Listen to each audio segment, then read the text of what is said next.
Hello everyone, so welcome to Jaidev classes for JRF in political science. कैसे हैं आप सब friend? This is Meenakshi Singh और आज हम लोग यहाँ पर डिस्कस करेंगे एमसीक्यूज, मोस्ट इंपॉर्टेंट एमसीक्यूज हम लोग यहाँ पर करने वाले हैं। और आप सभी को पता है मैंने आप लोगों के लिए सीरीज स्टार्ट की हुई है और इसको हमने डिवाइड किया हुआ है पार्ट्स में। सो आप अगर ये वीडियो फर्स्ट टाइम देख रहे हैं तो बाकी के पार्ट्स भी चेक कर लें, ठीक है? वो भी आप लोगों के लिए काफ़ी इंपॉर्टेंट क्वेश्चंस हैं। सो चलिए स्टार्ट करते हैं। मैंने आप लोगों को होमवर्क में दिया था पार्ट 4 में कि provision relating to the emergency were added to the Indian parliament constitution in the light of the constitution of. So हमने प्रोविजंस जो हैं इमरजेंसी से रिलेटेड कौन से कॉन्स्टिट्यूशन से लिए हैं, सो ये आप सभी को बताना था। इसका राइट आंसर क्या होगा? इसका राइट आंसर होगा, बिल्कुल आप सभी ने इसका आंसर बिल्कुल सही दिया था। मैंने सबके कमेंट चेक किए और इसका राइट आंसर होगा option number A, Germany. Germany अगर आप देखोगे, जर्मनी से हम लेते हैं इमरजेंसी। हमने जर्मनी से क्या लिया था? इमरजेंसी लिया था, तो ये ध्यान रखिएगा, ठीक है? जर्मनी अगर हम देखें तो इसमें जो आपके नेशनल इमरजेंसी, हमारे यहाँ पर आर्टिकल कौन कौन से हैं? 3 इमरजेंसीज हैं, नेशनल इमरजेंसी, स्टेट इमरजेंसी और फाइनेंशियल इमरजेंसी। तो नेशनल इमरजेंसी अगर आप देखोगे, जो नेशनल इमरजेंसी है तो वो कौन से आर्टिकल से है? तो आर्टिकल 352। स्टेट इमरजेंसी 356 और फाइनेंशियल इमरजेंसी 360, है ना? ये कब कब लगी है? 1962 में लगी है, 1971 में लगी है और 1975 में लगी। ये कितनी बार? ये 0 टाइम। ये सबसे पहले कहाँ पर लगा था? पंजाब में। सब अगर आप देखोगे स्टेट इमरजेंसीज जो लगी हैं तो सबसे पहले कहाँ पर लगी थी? पंजाब, ठीक है? तो ये ध्यान रखना। तो जर्मनी से हमने इमरजेंसी से रिलेटेड चीजें ली। उसके बाद अगर आप देखो तो हमने यूनाइटेड किंगडम से क्या क्या लिया है? यूनाइटेड किंगडम से हमने लिया ब्रिटिश कॉन्स्टिट्यूशन भी हम बोलते हैं, पार्लियामेंट्री। हम अगर आप देखोगे जो पार्लियामेंट्री गवर्नमेंट है ना, वो हमने यहाँ से लिया है। सिंगल सिटीजनशिप हमने यहाँ से ली है। कैबिनेट सिस्टम हमने यहाँ से लिया है। यूनाइटेड स्टेट्स से सबसे इंपॉर्टेंट हमने लिया है फंडामेंटल राइट्स को। उसके अलावा जुडिशियल रिव्यू, ठीक है, जुडिशियल एक्टिविज्म, ये सारी चीजें हमने कहाँ से ली हैं? यहाँ से। सुप्रीम कोर्ट और post of high vice president, ये भी हमने यहाँ से लिए हैं। जापान अगर आप देखो, ठीक है, जब हम बात करते हैं जापान की तो जापान से नहीं लिया ना, तो ये ध्यान रखिएगा। चलो नेक्स्ट क्वेश्चन, क्वेश्चन नंबर 42 यहाँ पर दिया हुआ है आपको। तो यहाँ पर असर्शन है कि गांधी कॉन्सेप्ट जो स्वराज है वो बेस्ड है डेमोक्रेटिक डिसेंट्रलाइजेशन पर। यानी क्वेश्चन कहता है कि गांधी जी का जो स्वराज है वो लोकतांत्रिक जो डिसेंट्रलाइजेशन, विकेंद्रीकरण पर आधारित है। रीजन कहता है कि गांधी जी बिलीव करते थे नॉन वायलेंस में। सो इसका राइट आंसर क्या हो जाएगा? इसका राइट आंसर होगा ऑप्शन नंबर बी, है ना? ऑप्शन बी, क्योंकि गांधी जी का कॉन्सेप्ट यहाँ पर स्वराज की बात हो रही है जो डेमोक्रेटिक डिसेंट्रलाइजेशन पर बेस्ड था, ये भी ठीक है। गांधी जी बिलीव करते हैं नॉन वायलेंस में, ये भी ठीक है। तो बोथ है R true but R is not correct explanation of A. Next question, question number यहाँ पर आप 43 देखो। Wrote the book liberalism and its critique किसकी है? किसने लिबरलिज्म एंड इट्स क्रिटिक लिखी थी? चार्ल्स टेलर ने, माइकल वॉल्जर ने, अल्सेदर मैक इंत्रियान ने, माइकल सैंडल ने। इसका राइट आंसर क्या होगा? Liberalism it's critics. इसका राइट आंसर हो जाएगा आपका option number D, Michael sandal. Michael sandal ने लिखी थी लिबरलिज्म और उसके क्रिटिक को। नेक्स्ट क्वेश्चन है, गांधी जी स्ट्रेस करते हैं तो सेंट्रलाइजेशन ऑफ पॉलिटिक्स पर, रीजनलाइजेशन ऑफ पॉलिटिक्स पर, स्पिरिचुअलाइजेशन ऑफ पॉलिटिक्स पर या ट्रेडिशनलाइजेशन ऑफ पॉलिटिक्स पर, ठीक है? तो यहाँ पर राइट आंसर क्या होगा? गांधी जी बिलीव करते हैं राजनीति के केंद्रीकरण पर, राजनीति के क्षेत्रीयकरण पर, स्पिरिचुअलाइजेशन, है ना, और ट्रेडिशनलाइजेशन। तो right answer is option number C, spiritualization.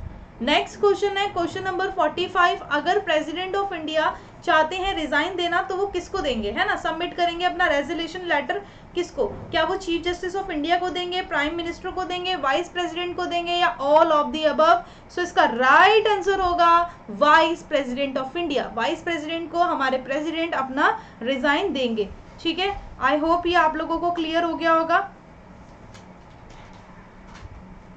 Next है सोशल जस्टिस बिलीव करता है, believe in affirmative action, reject करता है अफर्मेटिव एक्शन को, does not believe in existence of state, argue करता है फेवर ऑफ प्रोलिटेरिएट्स ओनली। सो यहां पर करेक्ट आंसर क्या होगा, यहां पर राइट आंसर हो जाएगा ऑप्शन नंबर ए, बिलीव करता है अफर्मेटिव एक्शन पर। तो सोशल जस्टिस बिलीव करता है किस पर, अफर्मेटिव एक्शन पर। नेक्स्ट है, who among the following is not a proponent of end of ideology theory. तो कौन नहीं है, एंड ऑफ आइडियोलॉजी थ्योरी से कौन कौन जुड़े हुए हैं और कौन नहीं है, ये बताना है आप लोगों को, ठीक है। तो यहां पर कौन हो जाएंगे, राइट आंसर क्या होगा, राइट आंसर हो जाएगा option number C, Karl Popper, क्योंकि डेनियल बेल, रैमन और लिप्सेट, ठीक है, ये तीनों जुड़े हुए हैं किससे, एंड ऑफ आइडियोलॉजी से, ये एंड ऑफ आइडियोलॉजी से जुड़े हुए हैं, ध्यान रखिएगा, ठीक है। सो यहाँ पर अगर आप देखो, यहाँ पर जो चीजें हैं वो कैसे याद रखोगे, देखो आइडियोलॉजी में डी आ रहा है तो डेनियल बेल याद रखना है, ठीक है। इसके अंदर अगर आप देखो एंड ऑफ, इसमें आप लोगों का वाई आता है तो रैमंड, रैमंड में वाई आता है ना, तो रैमंड, और यहाँ पर एस एम लिप्सेट, तो एस एम लिप्सेट अगर आप देखो ये वैसे याद रख लेना लिप्सेट, ठीक है। चलो next question, workers participation in the management of undertaking engage in industry is provided by. So आप सभी को पता ही है, ये आपको कहाँ से दिया हुआ है, डीपीएसपी से क्वेश्चन है।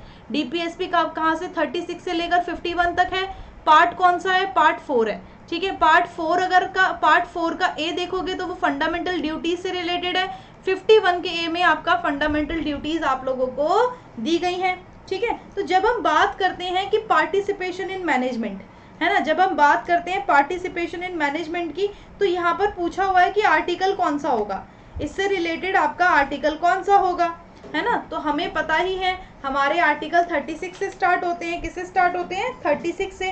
तो जब हम बात करते हैं 43 की, 43 के ए में, क्योंकि यहाँ पर सारे ऑप्शंस रॉन्ग है, 43 के ए में अगर आप देखोगे इसमें है participation in management of undertaking engagement. तो यहाँ पर आप देखो 43 और 43 के बी में क्या है, कोऑपरेटिव सोसाइटीज है ना। 39 में क्या है, 39 में आपका अगर आप देखो 39 में कुछ तत्व दिए हुए हैं, है ना। और 39 के ए में सामान्य न्याय, निःशुल्क विधिक सहायता, 40 में ग्राम पंचायत आ जाती है। चलो यहाँ पर देखो ध्यान रखना, ये क्वेश्चन हो गया। नेक्स्ट क्वेश्चन है, 6 शेड्यूल जो है अपना इंडियन कॉन्स्टिट्यूशन का, वो मेक स्पेशल प्रोविजन, वो किसके लिए स्पेशल प्रोविजन करता है, 6th शेड्यूल जो है आपका वो प्रोविजन करता है किसके लिए, administration of tribal dominated area Assam, Meghalaya, Mizoram and Tripura, administration of tribals of Nagaland, administrative tribal area of Bihar, Orissa, Madhya Pradesh, Jharkhand, administration of tribal area Jammu and Kashmir. Right answer is option number A, जो यहाँ पर असम है, मेघालय है, मिजोरम है, त्रिपुरा है, इससे रिलेटेड यहाँ पर ये क्या करता है, स्पेशल प्रोविजंस करता है। नेक्स्ट क्वेश्चन देखो, यहाँ पर आप देखोगे शेड्यूल जो है, अगर आपको शेड्यूल कभी भी लर्न ना हो ना तो याद रखना टीयर्स ऑफ ओल्ड पीएम, ये याद रखना, tears of old PM. T for territory, जल्दी जल्दी करते हैं, E for emoluments, A for affirmation, R for Rajya Sabha, S for schedule area, O for other schedule area, F for federal, O for official language, है ना, L for land reform, D for anti defection, है ना, दल बदल विरोधी, P for panchayati raj और M for municipalities. Very good.